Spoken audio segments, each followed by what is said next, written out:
Ander presenta el seminario Ander con A, donde asistentes del Trole y Matucana 19 se juntan con protagonistas de la escena y docentes de las artes, en la búsqueda de la discusión cruzada, diálogo y reflexión.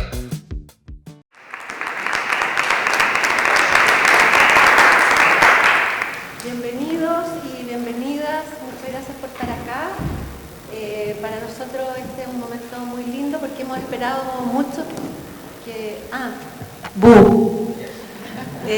hemos esperado mucho que este evento, que para nosotros fue clave en nuestra vida y también en la vida de muchos, se visualice más. Siempre hemos tenido ideas de hacer un libro, de hacer un video, algo, digamos, porque la época en que ocurrió no teníamos mucha claque en los medios, a pesar de que teníamos medios de oposición y bastante movidos y tuvimos cobertura, avisaron de que el evento se había retrasado porque hubo una lluvia que nos mojó todo, entonces estaba el Fortín, estaba La Época, estaba la revista APSI, etcétera, pero la verdad que tenemos la sensación, yo creo que interpreto a mis compañeras, de que fue tan impresionante, tan, por decirlo, intuitivo mucho, con miedo, sin plata, un esfuerzo a pulso. Estuvimos trabajando 3 meses en esto y fue tanto el éxito, la participación de tanta gente en un momento en que no nos podíamos reunir. Era causa de detención. Entonces, qué rico poder contarlo y que gente más joven pueda saber en qué consistió y saber de sus protagonistas directamente. A propósito de las protagonistas, entonces tenemos aquí en esta mesa linda a Jimena Pizarro. La Jime es fundadora de la librería Lila, librería feminista, desde el 84 al 2017. Una librería que además de vender libros era un lugar de encuentro, de conversación, a propósito de las mujeres y también a propósito de pasarlo bien también, porque era una época en que estaba bien comprimida la cosa, y las 3.000 mujeres también tienen algo, mucho de eso, una especie de desborde, de ganas acumuladas y de entusiasmo y de encuentro, de conversación, etc. Un poco mucho como era la Lila. También está Rosita Lloret, que es dueña del Garage Internacional Matucana 19, en que si no lo hubiéramos tenido ese espacio jamás nunca habríamos podido hacer esto y muchas otras cosas más que se hicieron en Matucana, con Jordi Lloret también. Y quiero recordar aquí y darle todo el crédito a la Maca Infante, que ella venía de Barcelona junto con Jordi y traía esta idea de hacer algo con mujeres. Entonces quiero saludarla hoy. Ella está viviendo en España, espero que alguna vez vea este saludo. ¿Se fue a Brasil? Ya, vale. Okay. Sorry. Está en Brasil, la linda, pero viene, qué sé yo, pero ella fue la gestora de la idea y de ahí en adelante nos convocamos de una manera bastante interesante, porque cada una que integraba el grupo podía invitar a otra y todas las otras tenían derecho a veto, es decir, todas las que trabajamos, que estamos ahí, fueron bienvenidas por el resto. Cada una invitó a una y el resto la recibió, y si no era bienvenida quedaba fuera, aunque fuera por el voto solo de una. También está la Kena Lorenzini, reportera gráfica, en aquella época full, callejera, total, en todas las protestas, nuestra protectora muchas veces. Porque a pesar de que, y quiero tomar un poco lo que hablaste tú la vez anterior, nosotros estábamos siempre en la calle, ¿ya? yo tenía un récord de protestas que fueron 4 al día, en 4 partes de Santiago. Esto es cierto que era un lugar cerrado, pero todas andábamos en la calle gritando libertad, democracia en el país y en la casa. Quena, vuelvo a mi Quena, reportera gráfica y hoy día, activista full y concejala por la Municipalidad de Ñuñoa, por la Comuna de Ñuñoa, perdón. Eso. ¿Alguien quiere decir algo de sí mismos o seguimos adelante? ¿Quién? ¿Dijiste que yo era feminista? Feminista. Activista, feminista, full. Gran precursora y adelantada. Una maravilla. No, un gran aporte. Yo voy a contar cómo llegué al 3.000 mujeres. Estaba en la librería, mi librería Lila fue un lugar de encuentro y para muchas de ustedes, todas eran parte del lugar, lo somos. Y llegó la Sole Cortés, que era vecina de oficina, ella trabajaba en CENEC, Investigación en Comunicación. Y me invitó a participar en este evento cultural. Inmediatamente dije que sí, era lo que quería hacer, pues ya partí con la librería Lila el 84 en una dictadura cruenta en que desaparecían nuestros amigos, ya había sido así el 73 con mi compañero de universidad y tenía todas las ganas de participar más aún en esto, pero no teníamos dinero tal como dice la Inés. Y lo que para mí fue muy anecdótico es que se abrió el Banco de Desarrollo en Providencia.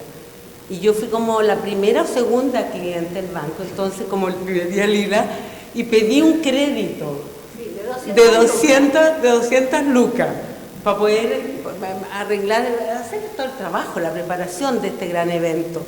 Eso era como mi parte de negocio, para haber pedido eso, ahora lo pienso así. Correspondía... Claro, tú eres la única que tenía como... antecedentes bancarios. Claro. Yo creo que yo no tenía ni cuenta en el banco. Claro, yo era la única que podía hacerlo por el negocio. Bueno, y fue una tarea larga, ardua, pero maravillosa, porque además nos acompañaron a nosotras 7, nos acompañaron un sinfín de otras mujeres, porque fue un trabajo de 3 o 4 meses. Bueno, los nombres, ustedes no sé si las conocerán, pero yo las quiero nombrar a las compañeras de la Pachi Torreblanca, actriz, mimo, que había estudiado con ese famoso mimo Marcel Marceau, así se llamaba, de París. Loreto Valenzuela, que ahora tiene un revival, una nueva actriz de televisión que parece muchísimo en la televisión. La Jimena Pizarro, la Inés Pascal, que está aquí, la Sole Cortés, que trabaja en Buenos Aires, me parece que en el Canal 7 o algo así, que trabajaba en esa época en CENEC. Y nuestra artista, la música, Cristina González, que vive en Madrid y que ha sido siempre, ha tenido un lugar público también en la música en España, acompañando a Aute y me parece también al otro cantautor, que no recuerdo su nombre, uno pareció a Leonard Cohen. Y la Maca Infante, que es la fundadora, creadora de este proyecto. Sí, todas fuimos muy amigas y muy juntas ese tiempo. Sí. La Maca, artista visual también en esa época. Sí. Sí, el afiche lo hizo la Cristina. Bueno, tenemos como una pequeña presentación y pusimos... el texto de la convocatoria, que le llamamos manifiesto, y que nos interesa mostrarlo porque el lenguaje que usábamos en esa época era muy, lo van a ver, ¿cierto? Muy libre, desbocado, apasionado, que tiene mucho que ver con el evento y con la época, bastante desarticulada. Este evento fue 100% autónomo, entonces, ¿cómo es que se llama? Ahí va. Y fue un llamado así, a viva voz, a pulso, como dice la Jime, y no fuimos, como les digo, esa invitación una a una, muy al azar también. bien azaroso quienes llegamos ahí, llegamos porque una nos invitó y se armó un colectivo súper afiatado, nos juntábamos todas las tardes después del trabajo, porque todos teníamos otros trabajos, durante 3-4 meses, y este aconchazo contra las murallas era un poco eso, ¿no? Sacarnos la mugre por levantar nuestra voz y lo principal era vernos, vernos en qué estamos haciendo, y otro era gratuito, había una donación voluntaria. Las únicas que podían vender y ganar algo de plata era la olla común que invitamos, que estaba al medio del galpón. De la Hormida, sí, que hicieron las sopaipillas más buenas de la historia y que comimos durante 3 días sopaipillas hasta que... Claro. Pero tenía también ese carácter de levantar y mostrar la organización de las mujeres más allá de lo político partidario. Aquí la Jime y le voy a preguntar a la Jime porque hay un dato súper interesante que se produjo a propósito de esta autonomía nuestra y nuestra frescura, digamos, y nuestras ganas, pasiones, bastantes molestias y reacciones de las feministas organizadas y las mujeres políticas partidarias. La voz. Yo siempre he sido, mi militancia es el feminismo, por eso creé la librería Lila y participé desde que llegué en la Casa de la Mujer La Morada. Julieta Kirwood fue mi consejera con los primer fondo editorial y lo que yo pedía, los libros sobre feminismo. Entonces era mi casa, era mi lugar. Y como hicimos tan variado, versátil el evento, todo estaba recreado, mostrado en los andamios donde se hacían las lecturas, de poesía, los debates políticos. Recuerdo a la Carolina Toá participando, a la Delfina Guzmán, la Carolina Toá muy jovencita. Bueno, entonces era un evento multicultural, hermoso, lleno de mujeres, más las mujeres de la olla común en el centro, que lo hacían maravillosamente bien. Y la verdad es que participaron hombres también, pero éramos la gran mayoría mujeres, fue un evento de mujeres muy importante. ¿Cuál fue la reacción de las feministas? Eso quería contar, y uno de los eventos fue un desfile de modas muy espectacular, muy desenfadado, tal como fue todo lo que hicimos, de Paula Sobeck, que tenía una tienda en un lugar en Providencia. Y después de ese desfile de moda fui interpelada por algunas feministas de un discurso más duro, más radical, de no transar con esto de la frivolidad de un desfile de moda.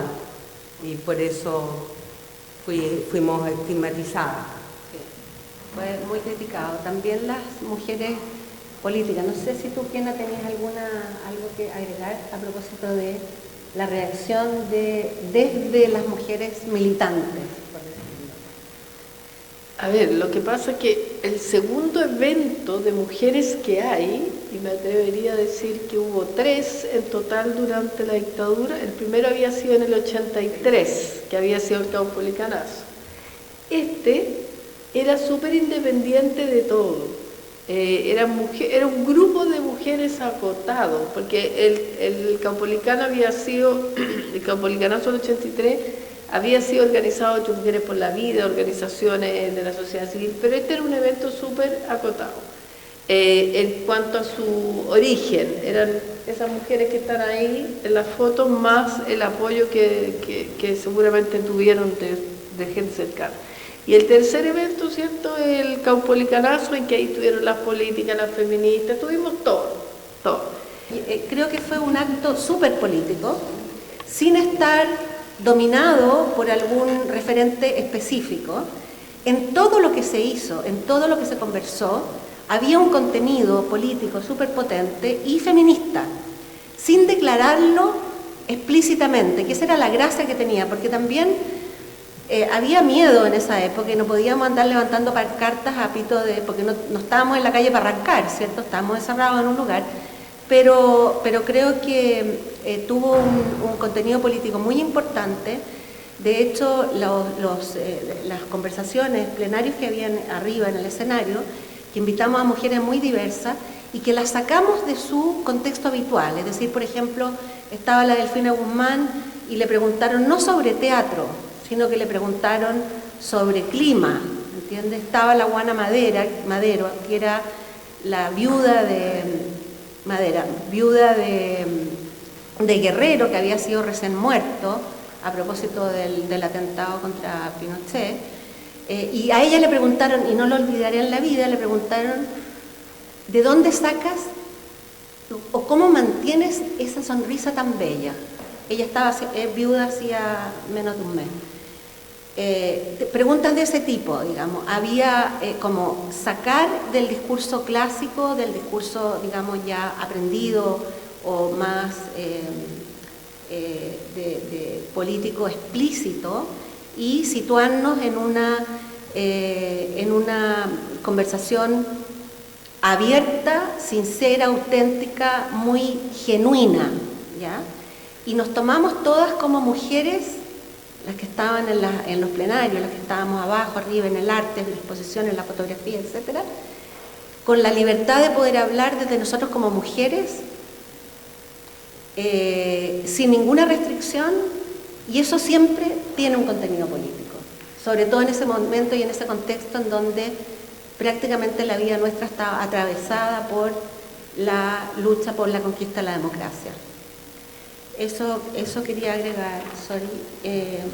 También las quería provocar con esta idea de la transversalidad, digamos, de romper de alguna manera, atravesar los foros clásicos, los sectores clásicos y hacer una línea desordenada, digamos, pero también muy cualitativamente muy rica y muy provocativa, de fundir a los colectivos, a las artistas visuales, a la pintura, a la fotografía, a la política también, etcétera. Entonces, esa transversalidad me gustaría, si tienen, Jime o Rosita, si no quiere, ella me lo dijo antes. Lo primero que recordé fue que además pensamos en todas las mujeres con niños, porque teníamos dentro del lugar una sala específica para que las madres, las mujeres pudiesen participar y dejar a sus hijos ahí. Teníamos una sala de cine y otra de video, ¿ya? Y además, de verdad, reunimos una diversidad de clase social y de mujeres, porque llegaron Tatiana Cuncille, que no la voy a olvidar, la poeta, llegó con sus amigas del barrio que trabajaban como prostitutas y se subieron a un andamio a hacer su declamación y a exigir sus derechos también. Era así también de radical y de puntúo que se expresaba toda la sociedad. También veníamos, o muchas de muy arriba de otros lugares, y también vino la Batucana, por ejemplo, que vivía fuera de Santiago, en un lugar inhóspito, que es como Batuco, claro. Y entonces yo pienso que por lo pequeña la idea, nosotros no pensamos nunca que esto iba a tener esa respuesta e iba a impactar tantísimo, porque a pesar de lo que tú dijiste al inicio, Inés, de que los medios de comunicación eran poco, yo recuerdo que salimos en todos los diarios, salimos en Análisis, en Cauce, en el Fortín Mapocho, en el APSI, poquito en la televisión, en la revista Paula, que eso ya era muy raro, y casi después me parece que en Cara salió algo chiquito. Entonces fue transversal. Sí, salimos también en la cartelera del Mercurio, lo que fue un golazo, porque era como muy raro que el Mercurio nos promocionara. Yo pienso que de los eventos yo estoy contenta con lo que hicimos y me siento contra orgullosa. Pienso que ha sido el evento cultural en la época de los 80 más importante, con más convocatorio de 8 mujeres que no pertenecían a ningún partido político, que ese era lo único que recibía financiamiento o tenía respuesta más masiva, y nosotras lo logramos. Y así. Sí, es que, bueno, primero no sé, no lo hemos podido como saludar y darle, yo por lo menos, la bienvenida a todas, todos y todes, porque, claro, me parece importante como saber que están aquí. Estamos a 35 años de este evento, chiquillas, a 35, fue en 1987, en julio, y estamos a 35 años por primera vez hablando de 3.000 mujeres. Yo saqué hace poco un libro, bueno, sigue hablando.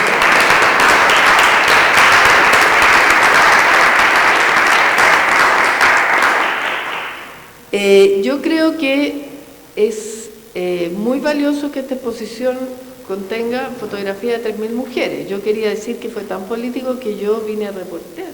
Como aparte de estar exponiendo, que me creí artista como esos días, vine a reportear por la revista Análisis y tomé muchísimas fotografías, mucho material.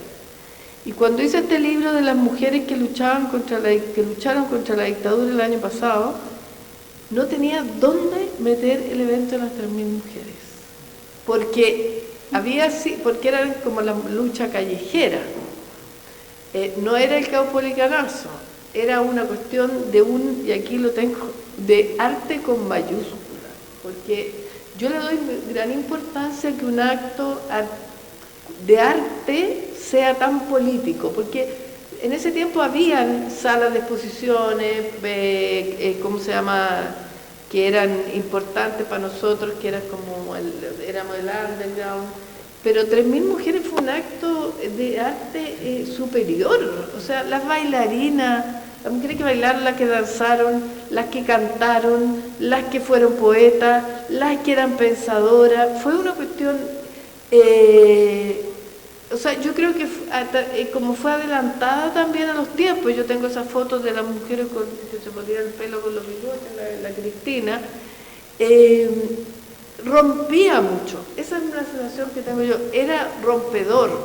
Lo mismo que uno hoy día dice que es lamentable que eso no pasa hoy día, porque hoy día no hay, de mi punto de vista, no hay tanto progresismo como lo hubo en el 3.000 mujeres. Yo soy muy orgullosa de estar al lado de la Jimena, que creó la librería Lila, cuando aquí las feministas estábamos en pañales. Ella estaba como en la onda europea, por decirlo, de España en ese tiempo, que había librería y todo, pero que en Chile no había nada. Y la Jimena era la que una hacía postales y se las llevaba para que las vendiera a consignación, pero también podías pedir un libro, encargar. La Inés Pascal era una educadora, pero para mí, yo que vengo de provincia, cuando la conocí muy tempranamente, me tocó ir a Nos a conocerla, a reportear primero y después a trabajar. Era una mujer muy adelantada a su tiempo, o sea, ella iba a la pega, y perdona, parece una tontera, pero no lo era en los 80, con una mini que yo creo que le llegaba aquí. Entonces, trabajaba en educación de adultos, si no me equivoco, y en educación con campesinos, sin dejar de ser ella. Ninguna de ellas dejaron de ser ella. Y quiero decir de la Rosita Lloret, la silenciosa Rosita Lloret siempre ha sido la silenciosa Rosita Lloret, que se expresa a través de su arte, que era todo lo que era la serigrafía en cojines en esa época. Era una cuestión maravillosa y creo que hoy día sigue. Entonces quiero decir que a 35 años de este evento, yo he pensado, yo tengo fotografías de todo, y que hay que sacar un libro. Hay que sacar un libro, hay que hacer un fondar o conseguir más bien que nos financie, no sé qué Ministerio de la Cultura, un libro. Yo no tengo ningún interés de ganar plata, pero yo creo que este fue un evento que salía, a pesar de ser transversal, salía de los cánones, porque a mí, como a todos los que nos mandaron a reportear, era porque era político, pero creo que es el evento de arte más importante, por eso yo dije una acción de arte, es el evento de arte más importante que hubo en la dictadura, y eso que estaba la Caja Negra, que estaba la Galería Vigi, que estoy pensando así, estaba el trolley, pero el trolley no hacía, claro, el trolley era... Bueno, era diferente. Entonces yo creo que como un evento de 3 días de puras mujeres, imagínense mujeres circulando todo el día, ahí era un evento en la olla común. Yo también comí mucho comida y sopaipilla. Pero también había mujeres mapuches y yo las tengo fotografiadas. O sea, ¿me entiende por qué yo digo que hay un adelanto al tiempo? Porque las mujeres mapuches no fueron consideradas por las mujeres políticas y tampoco, exactamente iba a decir eso, y por las feministas tampoco. Entonces, aquí hay cabezas que pensaron esto, que eran adelantadas. Yo tengo una sola duda, no entiendo el logo de la polera. Dice 3000, un 3 es la gráfica de la época también. ¿Ya? Que era, bueno, una época bien punk y nosotros estábamos también imbuidas en el punkismo. Andábamos todas de negro, algunas con los pelos parados, pelos verdes, en fin. Entonces es una gráfica punk que tiene un 3000 mujeres muy puntuales. Y había poca plata porque me acuerdo que las invitaciones, que eran así dobles, que yo tengo una, todo esto no se me ocurrió hacerla, celeste, en papel de fotocopia celeste. Cuenten cómo hicieron eso, porque eso no es una impresora, bueno, o sea, es como fotocopia.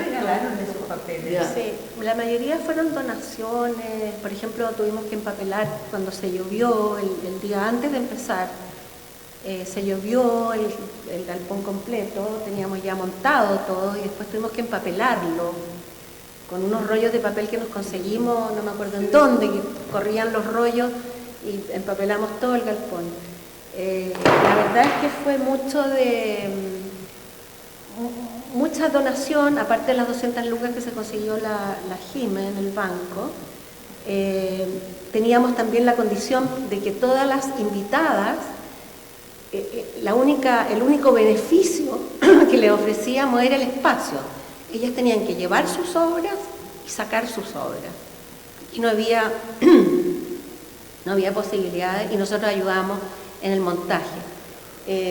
Pero no había plata para nada. De hecho, para financiar, después de los 3 días terminamos con una fiesta muy grande, muy bonita, y llegaron los pacos, quedó la escoba. Sí, creamos, como nos quedamos endeudadas, porque la cooperación voluntaria fue bastante mínima, creamos una fiesta que le llamamos la fiesta de los 6.000, para integrar a 3.000 hombres más, con una entrada cara, en parte para financiar estas 200 lucas que habíamos pedido prestadas. Entonces, no sé, también quiero que cuenten un poco esta idea de el formato del evento, es decir, que fue simultáneo, multidisciplina, ocurrían muchas cosas en distintas partes, como es un enorme galpón, en distintas partes, y podía ser que en una parte se estuviera leyendo poesía y en otra una caja que se vendían besos, que estaba la María Izquierdo, y también sacó su platita de aporte al evento. Estaba la olla común y estaba la conversación imparable, digamos, de todos los visitantes. Entonces, y usamos en ese momento los andamios como la mejor manera que me los conseguí gratis con el suegro de mi hermano. Así era la cosa, ¿no? El suegro de mi hermano tenía una empresa que arrendaba andamios para obras de construcción. Y pusimos 3, 4 andamios para hacer escenarios simultáneos, digamos, que pudieran estar ocurriendo cosas al mismo tiempo, además del escenario principal que estaba al fondo. Entonces, también por ahí, que también fue muy innovador eso. No sé si tienen algo que comentar sobre ese formato multidisciplina y simultáneo, que fue como podíamos elegir qué ver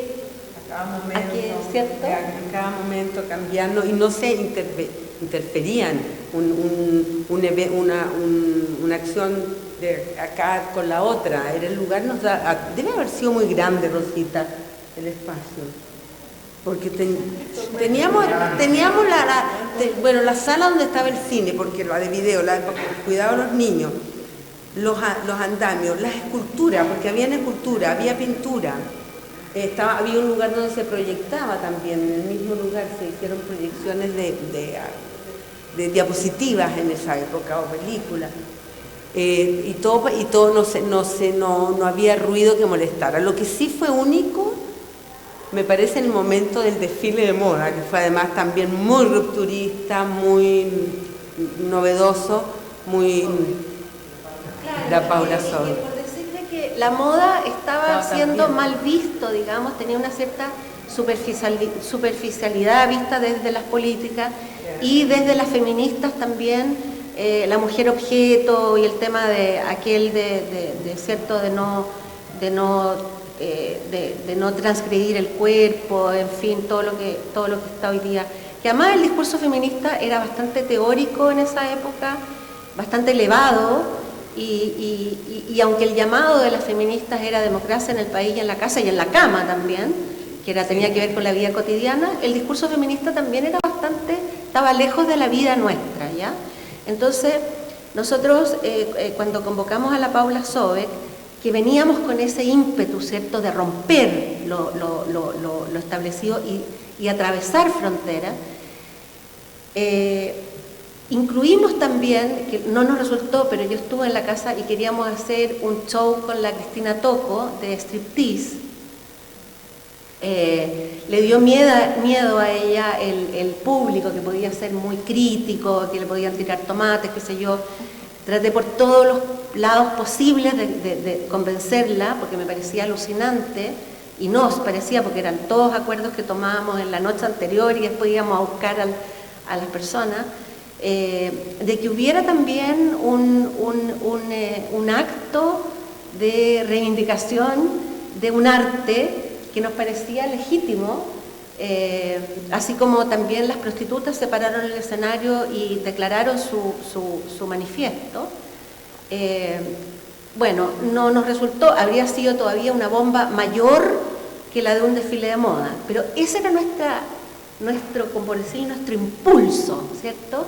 Romper el status quo, romper los estancos, a propósito de esta transversalidad, el estanco político, el estanco Iglesia Católica, el estanco arte o cultura, y hacer una barrida, digamos, con todo y con mucha fuerza, con mucha libertad.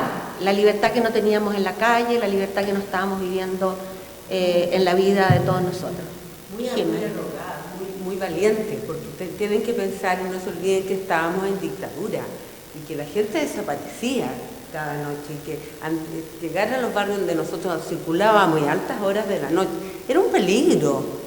No tuvimos, la verdad es que por suerte estaban tan lejos de nuestra propuesta de saber los órganos represores de la dictadura, porque no llegó la policía ni nada por el estilo. Llegaron los pacos en la fiesta. Pero en la fiesta. Y no pudieron abrir la puerta. Pero que bailamos. Sí. Bailamos. Ya, y por último también decir que nos interesaba que este evento fuera único, y lo declaramos muy al principio. No nos queríamos perpetuar con algún rol de líderes de algo, digamos. A nosotros nos parecía que esto tenía que ser efímero, fugaz, dice por ahí, no sé. Nos comprometimos a no reproducirlo, que tuviera el valor de lo que fue, y que no se fuera guateando con múltiples repeticiones en el futuro.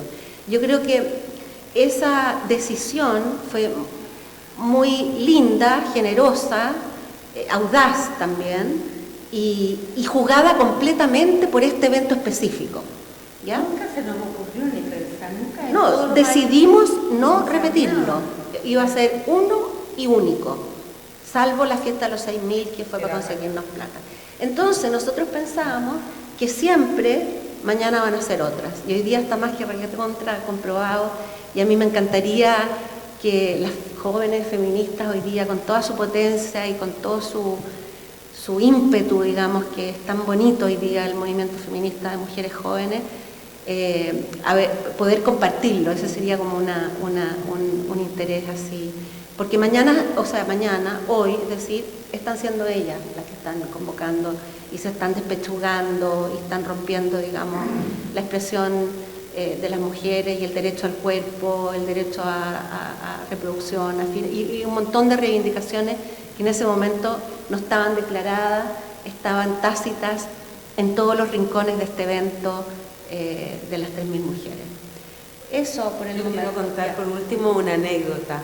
En una ocasión estaba trabajando en una feria del libro feminista en Montreal y a la vez estaba haciendo un festival de cine latinoamericano y estaba en mi stand y llegó un señor a decirme, pésimo inglés pero lo entendí perfecto, que venía de participar en el festival de cine y de todo lo que había visto de Latinoamérica, lo que más le había llamado la atención y lo que más le había impactado y gustado y lo que había guardado en su retina era un evento que habían hecho unas mujeres en un garage.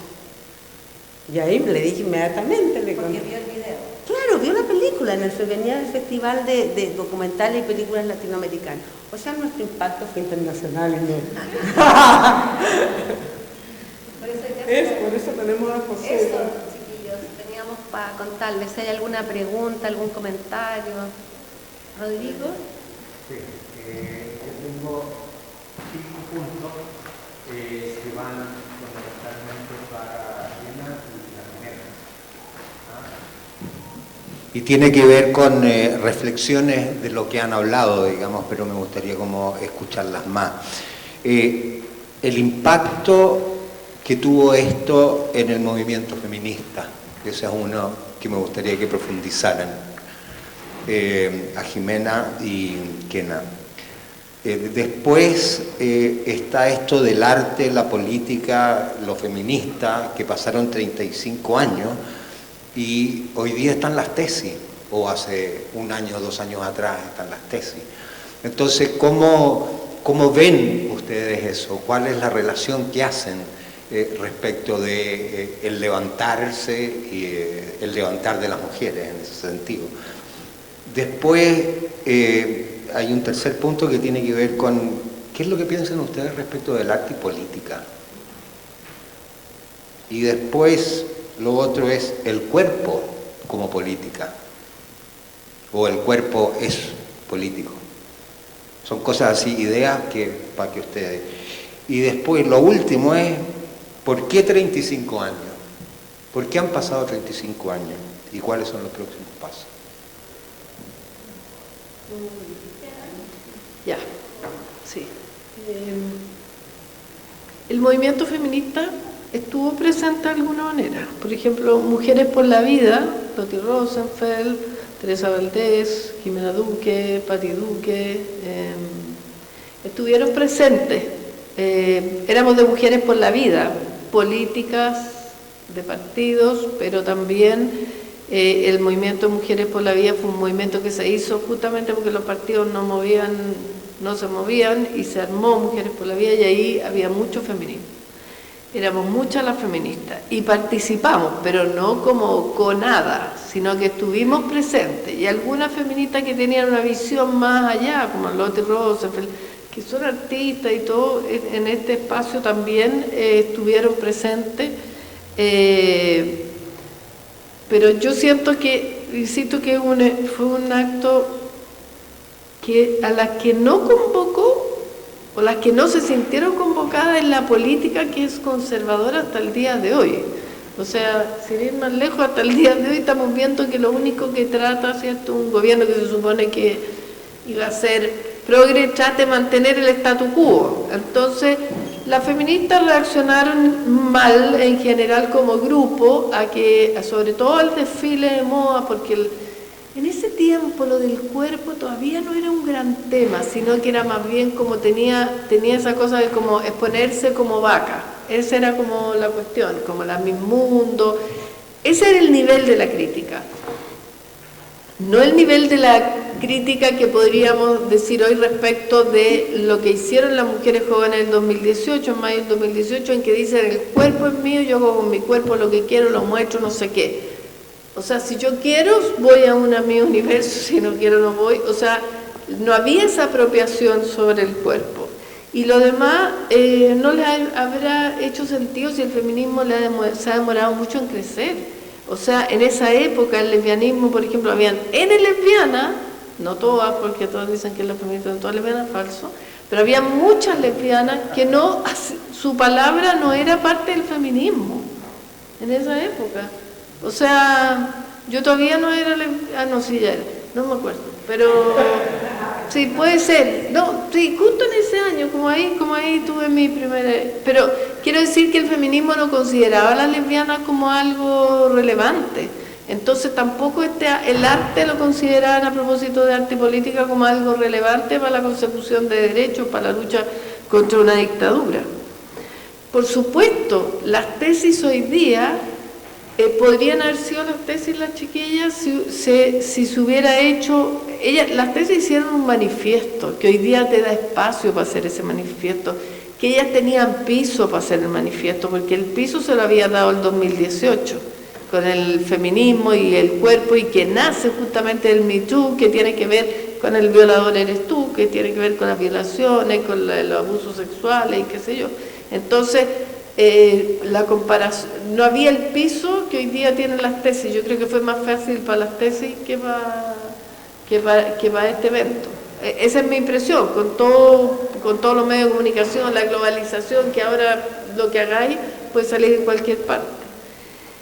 Arte y política, bueno, el cruce que ha habido siempre. Acuérdense cuando se abre el Museo Salvador Allende, la cantidad de obras que llegaron de arte de distintas partes, habla de que todas las personas que trabajan con el arte de alguna manera están conectados con la realidad, incluso aunque sea una realidad que no nos guste, como el caso de Borges, por ejemplo, que era medio fascistoide, pero en general siempre hay una unión. De hecho, esta exposición es una exposición, la que hay hoy día, una exposición de arte político, porque está mostrando dónde iban los underground en los 80, cuando en los 80 había una dictadura. ¿Qué más político que vivir en una dictadura? A propósito del cuerpo es político, sí, por supuesto, y eso yo creo que nace antes de las chicas del 2018, yo diría por ahí por el 2004, cuando la Red Chilena contra la Violencia hacia las Mujeres inicia este proceso Cuidado, el machismo mata, esta campaña. Y se empieza, y las feministas ya habían acuñado lo personal es político, pero en lo personal el daño al cuerpo, la violencia sobre nuestros cuerpos aparece ya con la Red Chilena, pero era otro tipo de violencia, era como en principio la violencia del combo, el puñete, la patada, el asesinato que hoy día se logró establecer como femicidio. Entonces el cuerpo es político hace mucho tiempo, porque, o sea, todo es político, todo lo personal es político, todo, porque desde que tú te podás comer, bueno, antiguamente era así, pero si tú te podías comer entre un plato de otra o un plato por otro, eso también es político. Hoy día...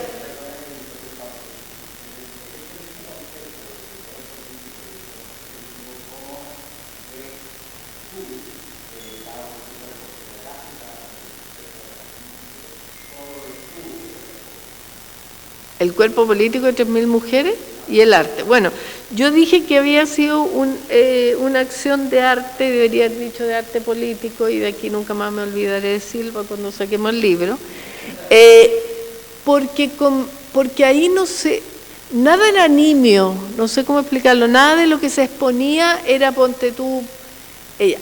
Yo voy a decir, yo puse una cuestión que se decía, Boloco, a Chile lo tienes loco. ¿Ya? Que había sido electa la Boloco y ella tenía una relación con Pinochet súper cercana, entonces yo expuse esas fotos tomadas de la televisión en que ella aparece con Pinochet y las obras de, yo no soy artista, pero las obras de arte estaban conectadas con eso también, estaban las mismas poesías de la Batucana. Eso, por ejemplo, la Batucana fue un descubrimiento de 3.000 mujeres, porque ella de ahí empezó a escribir después en la tercera, ¿Se acuerdan que a raíz de 3.000 mujeres? Y ella hablaba de lo que pasaba, ella nos contaba muchas cosas terribles sobre la explotación sexual de los niños en Batuco, de las niñas, perdón, en Batuco, o sea, la que hablaba, como decía Inés, la que se le pedía que hablara de otra cosa tenía que razonar políticamente para poder hacerlo, si no, no, porque claro, hablar de tu propia obra o si eres artista es súper fácil, pero que te pongan en otro tema, entonces todo, el que hubiera mujeres mapuche era súper político, porque las mujeres mapuche estaban en lo rural y aquí estaban haciendo sus cosas, su trabajo, y su trabajo es más valorado, porque yo también me acuerdo que era lo único que tú tenías que pagar.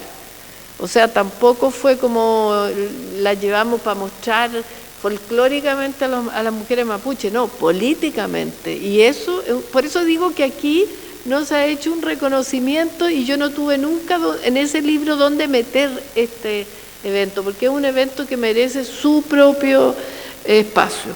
Ahora, ¿puedo agregar sí, que ¿por qué 35 años? Lo que dices tú, Rodrigo, tiene que ver en parte con la urgencia de ese momento, con el carácter de único, de un evento único, que fue una decisión que tomamos, y también porque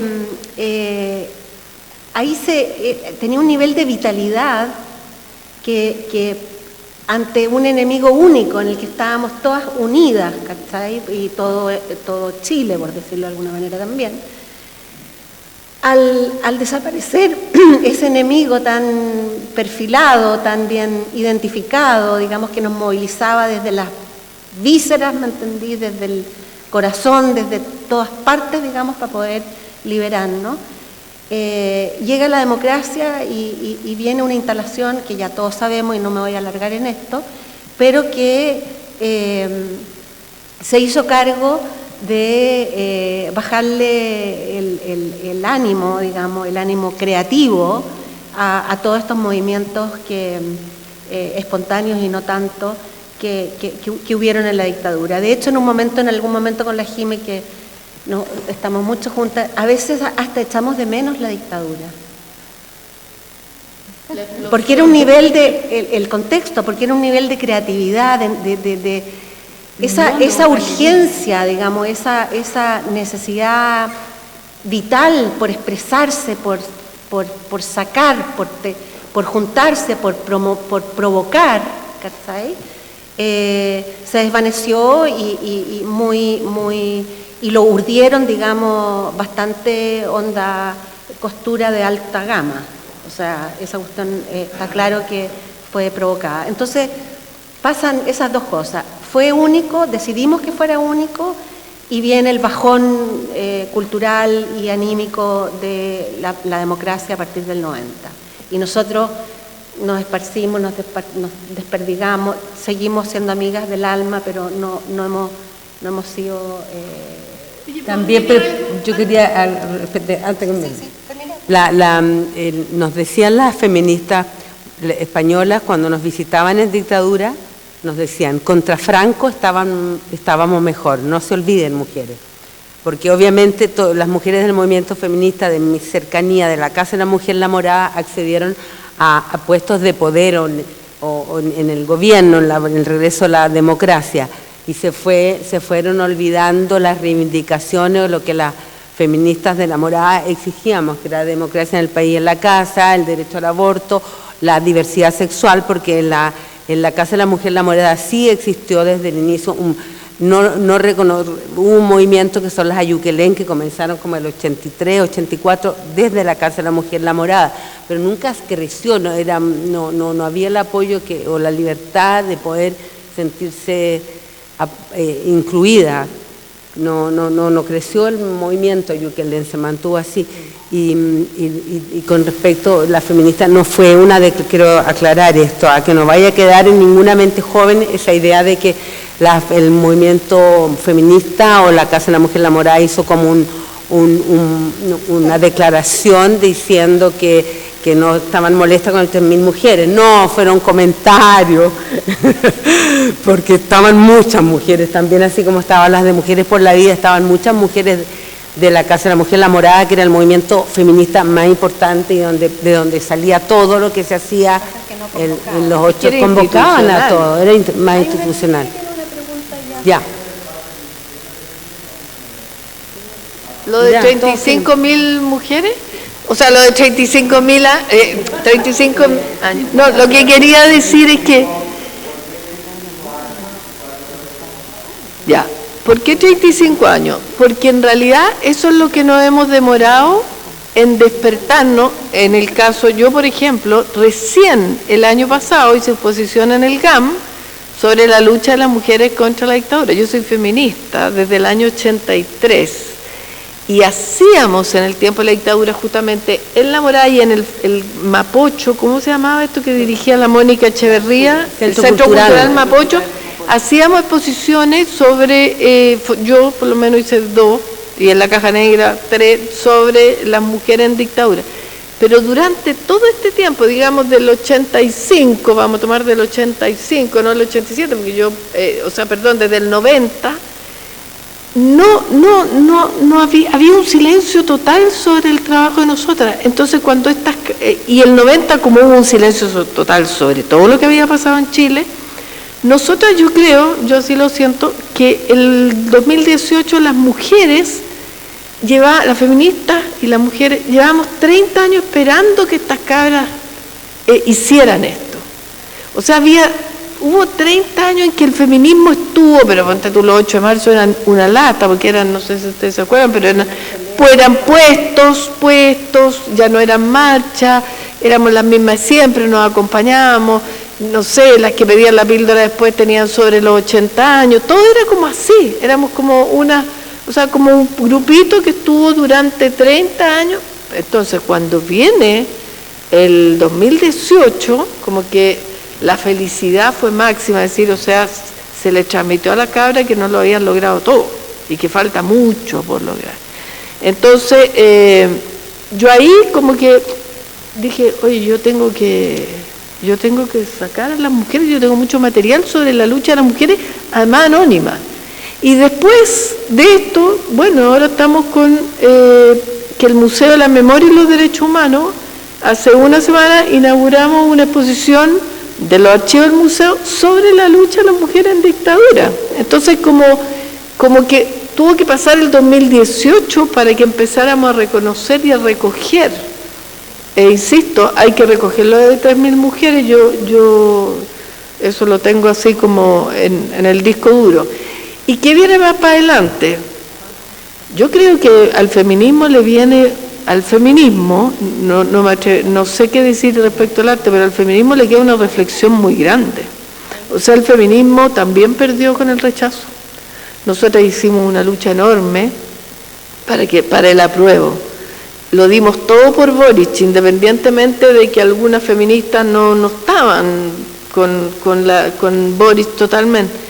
Y hoy día fue un fracaso para el feminismo el rechazo. El feminismo tiene que replantearse nuevamente cuál es la lucha que va a dar, si se va a subir a este carro ahora de los acuerdos entre los políticos, después de que hemos estado renegando todo este tiempo de la utilización que han hecho los políticos de las mujeres, de sus activistas, o vamos a tener que empezar a reflexionar de nuevo. Y los que saben, además, lo que a mí me pasó con el movimiento feminista, que no lo voy a contar aquí, pero las que saben, también hay una reflexión que el movimiento feminista tiene que dar respecto de lo que está haciendo con el tema de las cancelaciones, con el tema de la funa, con el tema de por dónde vamos a caminar. Y quiero agregar que han nacido grandes artistas, escritoras, escultoras, fotógrafas en estos últimos años de los 2000, por decirlo de alguna manera. Yo en algún momento, fíjate, me pasó que dije, oye, esto tiene un aire a los 80, cuando empezaron a salir un montón de cabras jóvenes, escritoras sobre todo, escritoras y fotógrafas, que es lo que yo más me fijo, y dije, oye, esto es tan creativo, porque yo entiendo que echen de menos, porque era crear, hacer.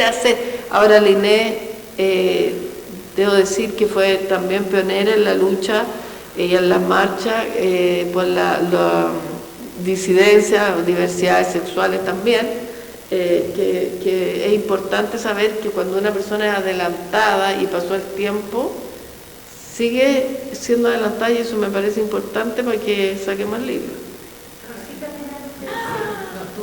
Algo tú preguntaste de los 35 años.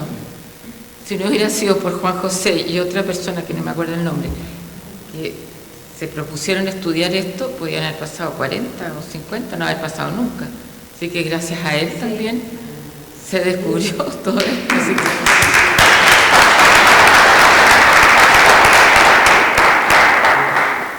Y gracias por la invitación. De pocas palabras, pero Faltaba una falta. ¿Ahí había algunas preguntas?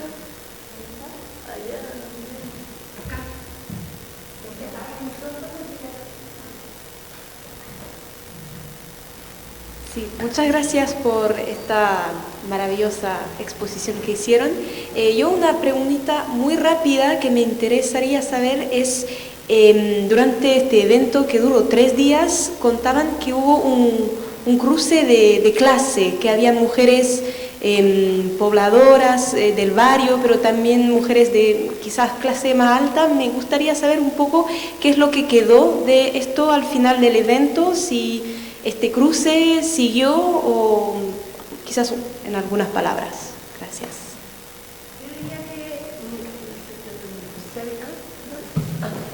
Yo diría que se dispersó y se difuminó en el aire. Es una característica de la época también. Las manifestaciones que se hicieron de distinto tipo eran bastante creadas, como dice la Kena, un poco sin piso.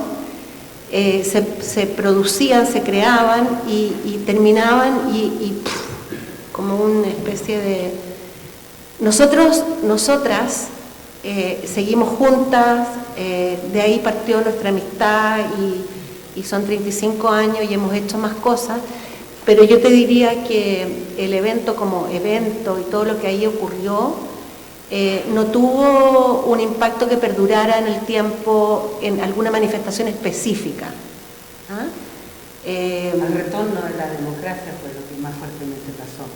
Se diluyeron todos espacios de encuentro. Claro, que como fue el 87 estábamos cerca del 89, entonces, pero igual yo te diría que la mayoría de las actividades en la calle y en locales, etcétera, que se crearon en esa época, fueron de fugaces, que era también una manera de protegerse, ¿ya?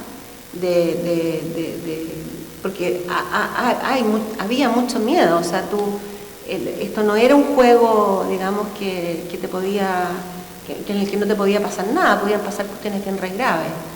Entonces también había ¿no? de desaparecer para que no te quedaran, digamos, no te siguieran, no te persiguieran, no te ubicaran, no ser nadie, digamos. Yo creo que por ahí va. No sé si están de acuerdo.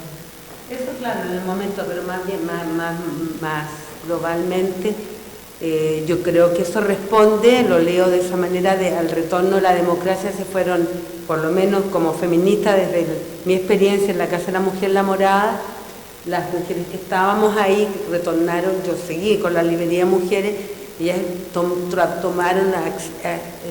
accedieron o pusieron sus saberes desde instituciones de gobierno. Entonces eso se diluyó y pasó también en España, que eso es lo que nos decía la revista española. Después terminó la dictadura, a la vuelta de la democracia sucedió ese fenómeno. Claro, se institucionalizó. Eso, claro. Pero el viaje que hace la Kena respecto del movimiento feminista y los distintos hitos del movimiento feminista masivos, nosotros somos... Las 3.000 mujeres somos parte de eso y de alguna manera un germen muy lindo, además muy fructífero, creo yo, y que también fue traspasándose. Pero yo creo que la fugacidad y lo efímero de la época de la dictadura era un recurso de defensa necesario y en fin, y para seguir...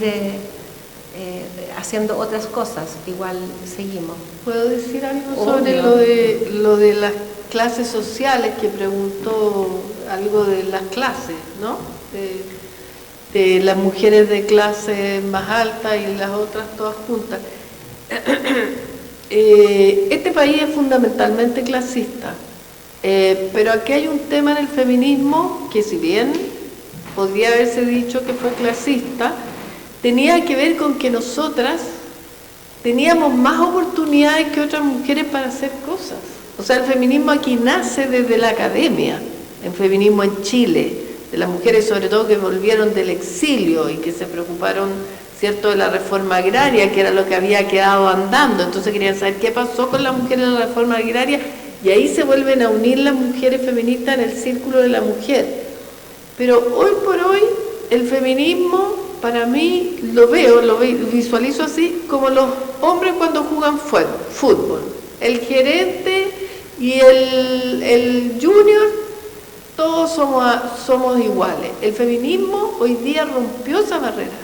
En esa época no, porque había muchas diferencias. Hay gente que realmente la dictadura se pasó hambre, y no es una pan, trabajo, justicia y libertad. No era solo un grito, era una realidad. Entonces las mujeres, por ejemplo, Mujeres por la Vida también se las ha acusado de clasistas en la época. Pero era porque eran mujeres de partidos políticos la mayoría, pero que tenían la oportunidad de hacer algo más que no fuera buscar el pan. Que eso sí lo veíamos transversalmente en las marchas. Entonces el 3.000 mujeres, no es raro que hayan sido mujeres que tenían una situación socioeconómica, algunas, no todas, lo sé. Sí, pero igual todas tenían una profesión, una cultura, un bagaje social, una ubicación social importante. ¿Más preguntas?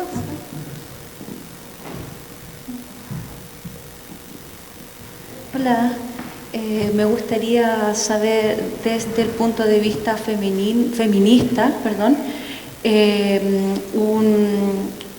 una página que he estado visitando, española, que se llama Contra el Borrado de las Mujeres, que tiene que ver, habla acerca de la mutilación que están sufriendo las mujeres en esta época, desde niñas, adolescentes, con el tema transexual, visto desde el punto de vista político, cómo están influenciando la política en ese tema.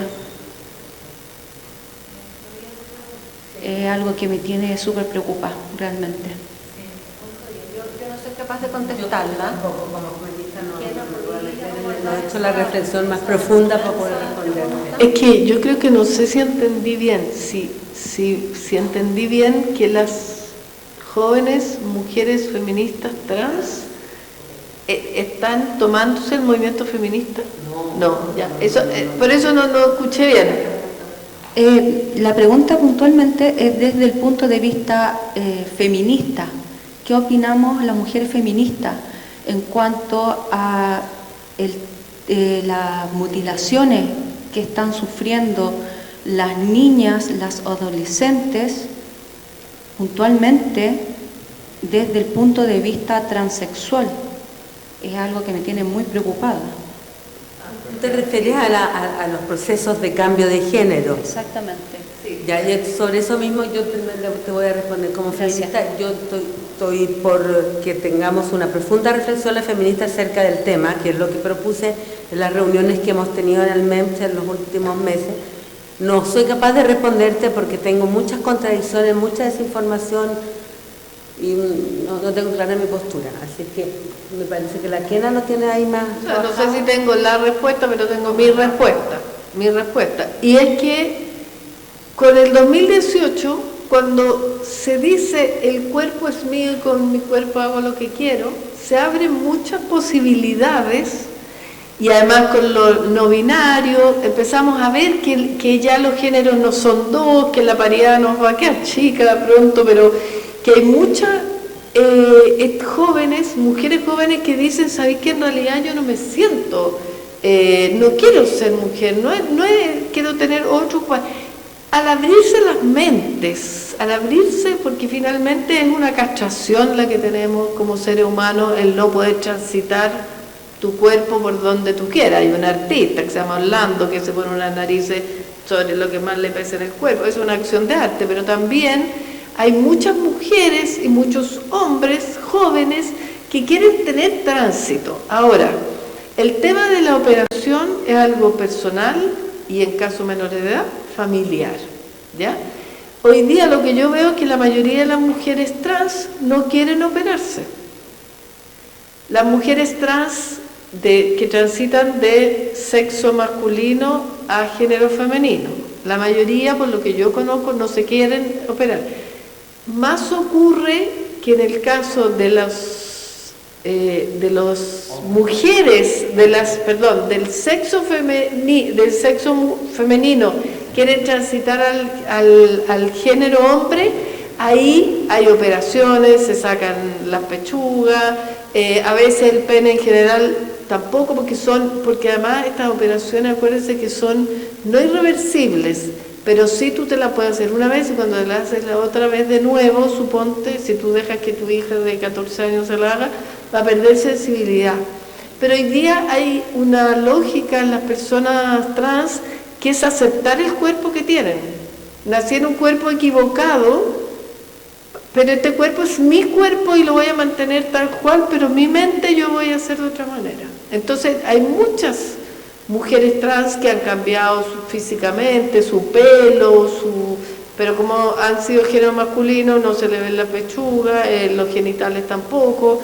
Entonces yo creo que aquí el feminismo lo único que tiene que hacer es aceptar a todas las mujeres, a todas quienes se sientan mujeres dentro de su movimiento. Además hay varios feminismos, hay feminismo, el TERF, por ejemplo, que no respeta a las mujeres trans como feministas, como miembros del movimiento feminista. Entonces piensen todo lo que hay, lo no binario, las mujeres o los hombres que se quedan en el tránsito. Hoy día esto es una explosión que le toca mucho más, no solo al feminismo, sino que a la sociedad completa, ir aceptando, cuando hablamos de libertad personales, ir aceptando la libertad no solo de pensamiento, sino que también del cuerpo. El movimiento feminista creo se ha sorprendido también con esta diversidad enorme que tampoco está muy instalada, digamos. Este es un proceso. Me acuerdo que la Jimé me contaba a propósito de la organización del Caupolicanazo, el último, para que la apruebo, se encontraron con voces que el feminismo no sabía cómo abordar y cómo incluir. ¿Te fijas? Es algo nuevo que se está abriendo la conversación, haciéndole espacio a todas y todes, y todos, ya no sé cuántos, pero estamos aprendiendo. Yo creo que ese es el momento, un momento de aprendizaje y de inclusión de fenómenos que no están del todo, no hay una comprensión profunda todavía. ¿Te fijas? Por ahí. Vamos a dar un aplauso a todos ustedes por ayudarnos y por la gran exposición. Muchas gracias. El podcast Ander con A está grabado en la instalación Torre de Control, ejercicio de mediación dispuesto en la explanada de Matucana 100. Proyecto Fondo Nacional de Desarrollo Cultural y las Artes, línea de organización de festivales, ferias y exposiciones, convocatoria 2021. Colabora Cámara Chilena de la Construcción.